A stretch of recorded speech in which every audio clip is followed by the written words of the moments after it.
morning. Good morning. Good morning. Hello. How's everybody doing?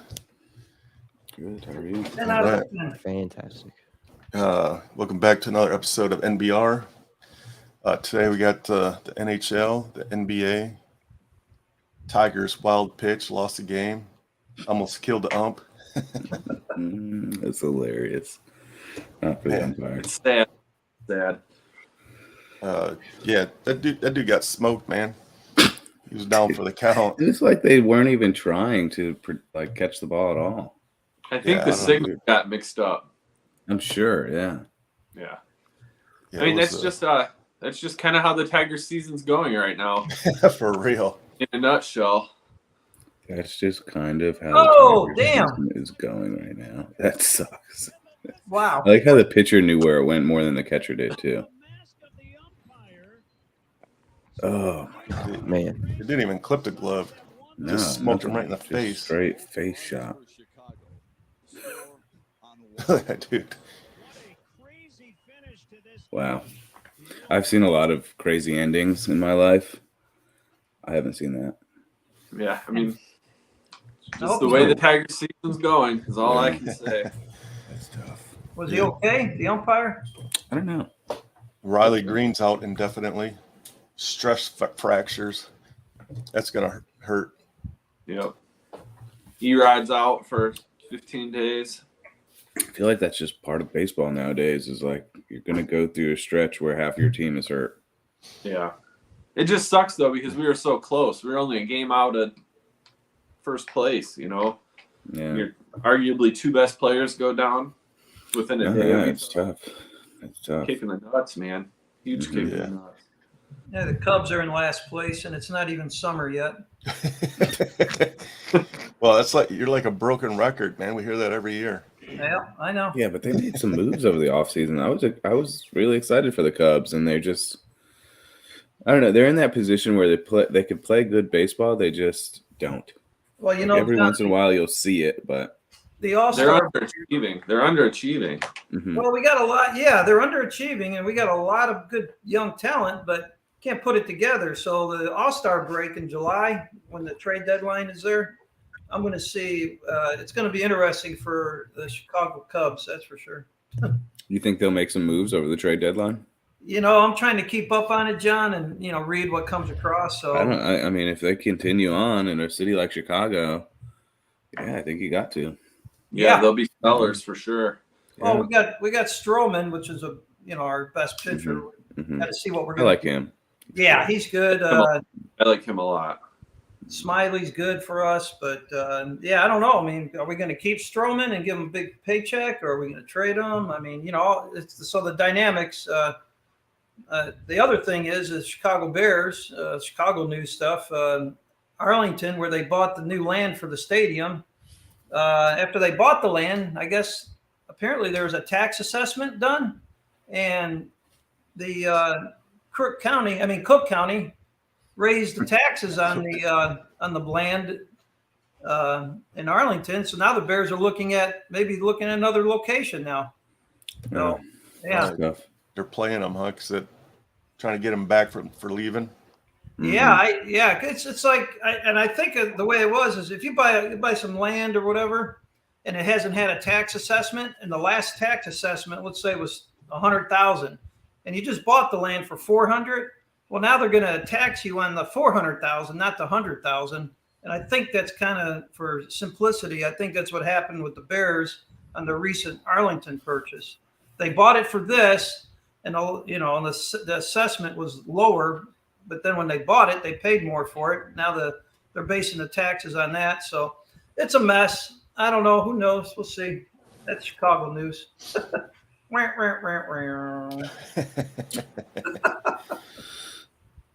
Could be worse. Could be worse. They could be still playing in Soldiers Field for the next 20 years. That would be bad. Mhm. They might if they don't get this deal done. Yeah, they might. Yeah. So there's more news coming out about this Morant kid. The commissioner said he's not going to bring it up to light until after the finals because he doesn't want to take away from the finals. But they found some more evidence on this kid, and so it looks like he might be in some serious trouble. Wow. Well, I spoke about that last show, and Yeah. if he, it's easy on paper, right? He makes all this money. Hey, dude, you make all this money, and why are you doing what you're doing off the field? You're representing the brand, the NBA, and all that other jazz. So you got different responsibilities. But if he's already made a lot of money, but in the human factor side of things, can he actually break away from what he's been used to and his buddies, whoever is influencing him negatively? Can he break away from that? Doesn't sound like it. Yeah, I don't know. I mean, it's easy on paper. You go, dude makes $100 million. You go, well, for $100 million, I would get hair transplants or something. I mean, I'd do anything, right? You would think, but then in reality, that's the kid's life, and that's what he's used to. And does he want to get? I don't know. I'm going to be interesting to see how this comes out. I feel like if you give him a year-long suspension, though, like he's just going to get in more trouble. Yeah. He's just like now he has nothing to do for a year. No, exactly, John. Like, I mean, if there's more evidence and it just seems like it's snowballing at this point, then that's what. Unless he gets people around him that are going to just like make him, straighten up. But This kid is supposed to be like the future face of the NBA too. I've heard he could be the next face of the NBA. Yeah, for That's real. what they're like. Yeah, and not anymore. I mean, Yeah, he shot himself in the foot on this one, man. So help me out. Almost here. literally. For real. He's on Memphis. He's Who's in he play Memphis. for, Jason? Memphis. Oh, Memphis. Thanks. Nobody next year, probably. Yeah. Well, a lot of people around the league have been saying it might be good for him to get out of Memphis. Yeah, probably a good thing. Yeah, I couldn't argue that. I mean, realistically, for him, it can't be that hard, though, right? I mean, he's not really doing anything illegal. Just stop showing it on Instagram, you idiot. Yeah, honestly, literally, yeah, just stop putting a that's what I camera was on saying yourself. earlier. Just take his social medias away. Like, Yeah. the gun's legal as long as it's in his name. Yeah. I mean, I don't think he's in Tennessee. He doesn't even need a concealed carry permit. Well, that's the point. That's the thing. It's just like until you But you once can't you brandish a gun. That's illegal. Well, once yeah, you, That's what he was put doing. it out on social media and do all that Yeah, stuff. exactly. Like Yeah. that's what you're doing wrong. Maybe Yeah, he should just go to Utah he and was play there. brandished. Yeah. Yeah, the gun isn't the issue. The brandishing on social media is what got him in trouble. Yeah. Well, plus the other thing, plus he beat up a teenager. That's Yeah. whatever. not a Yeah, good look. there's all kinds of bad things coming out about this dude. Yeah, it's not just the gun. They should, I don't know, they should definitely line him up with some mentors and tell him to cut his past out of his life because these thugs are not I doing don't him think any that's his good. past. I don't think he has that in his past. I'm pretty sure he went to private school. Well, he's got something He's going like- on. Well, I heard Shaq talk about this whole thing, and Shaq said, when I was coming up, he goes, I had guys, the veterans around me, and because of them is why I am where I'm at now. And he said, and that's what, he needs to get a group like whoever just said that around him. He has no veterans on that Yeah, team. Look at Memphis the people has around like him. 0 veterans. The people around him are even worse. They have an extremely young team, one of the Oh. youngest in the NBA. They have little to no It's veterans tough. on the Like team. it's just like a really bad situation, and he just made it a lot worse. And I think it's quite funny that he found the hood after stardom and not before. Yeah, he did. He really did because it wasn't. As far as I know, it was not a part of his past at all. Like he has seeked it out. Right, which is even more alarming than Right. you're a kid from the hood. You're never And that like, could be media, the way media portrays it Right. and feeds it to us. But like that's Right. what I've seen from a very small bit of research. Well, he so better he figure knows it that out. he knows better. Yeah, he knows better. He's been right. He Right. just, I think it's like you once you have everything, you want things that you can't have. So he's never had that. And you can't tell him no. Right. I feel like that's the mentality or the attitude behind it. Well, I mean, the young man has already made generational money, so maybe he'll decide, hey, you know what? I don't want to live under your rules. I don't care about your the brand, NBA brand. That's your stuff, and I want to be me. I got my money, generational money already. And he could go start his own business and do his own thing. Do Yeah. it. Go for it. He could Yeah, just more say, power see to ya, him, man. He's leaving a lot of money on the table. Yes. I don't had a think he would be he had a successful shoe- either. He had a shoe deal. Well, and that's the His thing shoes is sold out. everybody's wearing his shoes right now. Like his Yeah. shoes are like pretty much the top worn shoe in high school basketball. Oh wow. I think Nike's pulling them though. I wouldn't be surprised if lots of stuff I were think about to Nike happen. pulled them. Yeah, So, yeah, that's true. See, No but that's contact. money out of his pocket. That's what I'm saying. Like he was just that's a lot of money. High school basketball nowadays is like college basketball. They're selling out arenas and Right. it's very popular. So these kids Well- wear those shoes. That's big advertisement, and that's what they're wearing. Not anymore. Ken just piped in, said the biggest problem with homeschooling is there's no social contact. He was not homeschooled, was he? Or was he? I thought he was private. I thought he went to a small private school or something like that before. Right. He went to Murray State, right? Yeah, Yeah. that's where he went Murray to school. State, which is also a pretty small school. Right. Um, Anyways, yeah, I'm not sure Ken out there. Says he went to Crestwood High School. So is it a public school? I don't know, but it's definitely not homeschooled. Yeah, definitely not homeschool. Okay. Yeah, the NBA Finals, man. It's a public school. Public school. Where is it? It's in South Carolina. He's from South Carolina, Sumter, South Carolina. So, what do you guys think about Game 1 of the NBA Finals? Boring. I thought the it was Heat a basketball well, game. Yeah. I think the Heat didn't look like the Heat, but No. The Heat weren't. I mean, like my thing. I don't Does think being the in Heat. first of all, does Denver play a factor in it with the air quality or the oxygen? You're indoors. yeah, I don't think it would be that So, big of a difference. Climate control. Like maybe, but all those athletes train with like Some people just. elevation masks and stuff anyway. Most of the That's time, true. Good point. Yeah. Mm-hmm. Yeah. because it just helps with their breathing in general. I didn't think about that. That's a really good point. Oh, that elevation, you get dehydrated, you get headaches. Some people get sickness. Yeah, elevation sickness. Yeah, elevation. Exactly, John. You get elevation sickness. I don't know if that's what's going on at Miami or. And they were there for a couple days before Game 1. So if anything, like elevation sickness is just like a 24-hour thing where just you got to get used to it. Yeah, As a layman, as a non-basketball guru like Jason and John, for me, just watching the game, it looked like Denver's just a better team. Well, sure, they are the better team, but that doesn't mean they'll win. Yeah, Miami got away from what their team is about in that game, and they just got to get back to what. Eric Spoelstra's a great coach. I think he'll get them back on track. I feel like Denver needed to win game 1 more than the Heat did. For sure. Yeah, definitely. Denver needs to win every game at home for sure. Yeah, they need to win at home and then steal one.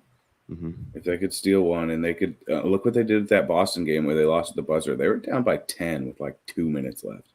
And they stormed back, took the lead with and then they got beat by a crazy buzzer beater. But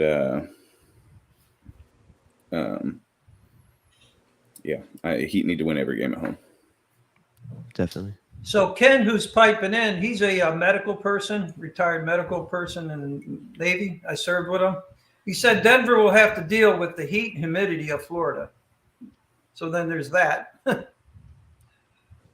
Yeah, I think they'll be all right. Yeah. Denver, it's like you said, Paulie. They are a better team. They're insanely good. On They have paper, been building this team for a while, though. Are they the ones that are supposed to win? Are they predicted? They're the 1 seed, aren't they? Yeah, they're number 1 Yeah, seed. they're number 1 seed in the Like West. Miami's the 8th seed. 8 seed, yeah. 8 seed in the East. They actually played they lost their first play-in tournament game. They had to win again against Chicago to even get back into the finals or into the playoffs. Mm-hmm. When it first started. You talk about hockey real quick. Florida Panthers, they beat Boston Bruins and et cetera, to get to the Stanley Cup. So that's a good they're the 8th seed as well. What's that? They're the 8th seed as well. Oh, yeah, they are the 8th seed, yeah. Yep. Look at this stop. second. Boy, what a start. And for Hill, this is just desperation play. Montour in the tic-tac-toe. And just on the heel of his stick as he's sliding back the other way. Just somehow able to anchor himself and then gets help. Here's game 2. That's got to be one of the Vegas hardest wins game 1. They positions got to an score. opportunity to put game 2 away. And somehow at that same net, Braden Holtby, eerily similar, gets the stick on it, and the game changed, and that whole series changed as Washington won 3-2 and went on to win the next 3 in a row. Hockey doesn't get enough credit. No. Wow, That's definitely crazy not. hard sport. Oh yeah. Yet the crazy thing is, it wasn't even on a major channel. It was on like No, TNT. TNT. I'm like, what the hell? This is the Stanley Cup Finals, man. That's the problem with hockey. The professional NHL, they just can't get the prime channels at the prime times for some reason. But I just think it's too fast and it's too hard for people to follow, so like they don't watch it. yeah, they don't understand the game. Yeah. Mhm, Well, you know, yeah. it's hockey night. When you started that video, hockey night, Don Cherry used to be an announcer from Canada, and he was a colorful character, and he was fun to watch. If he was on the main TV channels and NHL was on the main TV channels, like, you know, NBA or whatever, during playoffs, you would probably like hockey just to listen to Don Cherry. But Don Cherry was controversial, and they had to say goodbye to him from the hockey night because he was The boat got him. huh? The boat got him. They canceled his ass. Yeah, you know who he is, right, Fleekster? Oh yeah. Yeah, Don Cherry. I've been watching him for years. Yeah, but he was too bad. Too bad he's gone because he made hockey, not calling the games. He made it fun, and he didn't. Sorry, Polly. No, go ahead, Eric. I also think that hockey being so expensive to play, and like a lot of kids aren't playing hockey, right? Oh yeah, it is expensive just to Like get on the ice. Right. I think that has, you know, like you like what you play. Mm-hmm. That may have something to do with it. Like not a lot of people are playing hockey. Yeah. Well, you know, what we call ice time, right? As a parent with a young kid in hockey league, ice time, them ice times could be at 2 a.m. on a Thursday night or Thursday morning. And you got to put everybody in the van, all the equipment, and get to that hockey rink to play an 8th grade level hockey game, you know? So it's tough to support a kid in that sport when they're young because like you said, it's expensive and it's hard to ice time, getting to the rink and all that. I've seen parents in Chicago go through that, and it's nuts how much travel they do and at what times these games are played. Mm-hmm. It's crazy. Whereas baseball, you know, you could pick as a kid, you pick up grab your bag and go. Mm-hmm. Yeah, you grab a rubber baseball in a concrete building and throw the ball off of the damn building and with your mitt and play catch to yourself if you wanted to. Yeah, done that plenty of times when I was a kid. Well, that's why basketball is popular with kids too. All you need is ball. Literally all you need is ball. That's how I grew up in Chicago. We had a box, spray painted on a school building. Yeah, Mm-hmm. And all we needed was one bat and 2 gloves and a rubber ball, and we played, you know, baseball every day. You know. So I don't know. Yeah, it's a good point about it being expensive and all that stuff. Yeah, tens of thousands of dollars, man. Just to join a league. It's crazy. Hey, Paula, you gonna be with us next Sunday? I know you're going to San Francisco for your daughter's wedding. Yeah, I got a big weekend next weekend. Walking my daughter down the aisle with her grandpa up in Napa Valley, California. Wow. I should be able to on Sunday morning. We fly out of San Francisco. I got to look at my airline ticket at that point, but I'm going to try. Right on. Well, congratulations to her. Yes, congratulations. Yeah, congratulations. Congrats. Awesome. Enjoy the day either way. We see you. Yeah, it's my two sons, Joseph and Andrew, will be there. Francine's boys, and me, Francine, and Andrew and Joseph will be there. And it's up in Napa Valley. It's going to be a nice venue and all that. So I'm excited. The family's excited. Big day. We leave Thursday. We'll be back Sunday sometime. You can hit up NAS Alameda while you're there. Yeah. Walk from the gate to the bar like old times. Oh Good Lord. Yeah, Flickster. Yeah. We're talking a time frame of 1984 to 1988, guys. Yeah. Ancient history. Before Uber. Yeah, it is. Yeah. Uber, Smartphones. they rolled up on dinosaurs. There we go, Fleekster. The youngins are giving. Hey, you guys brought it up. Yeah, Yeah, it's all we good. did. Yeah. I gotta bash you for it now because I'm catching up to you guys. So Man, I walked that walk many times from the gate to the bar on the corner. Oh yeah. Felt like miles. Yeah. First of all, you got to walk from the pier to the gate. First of all. Yeah, that's a long walk just doing that. Yeah. And then you have the town of Alameda, which has got a little couple watering holes that we all used to hang out at. Yeah. So. Yeah. Anyway. All right. Jason's got to get to work, so we'll cut this one short. Thanks for joining us, everybody. See you guys next Sunday. Have a good trip there, buddy. Thank you. Yeah. Safe travels, Paulie. Yeah, safe travels. yeah. Thank you, guys. All right, thanks for logging on. Go ahead and hit our YouTube channel. Hit subscribe. We got some football tickets coming. Probably gonna be raffling off here when it gets closer to September. So stay tuned. See you guys.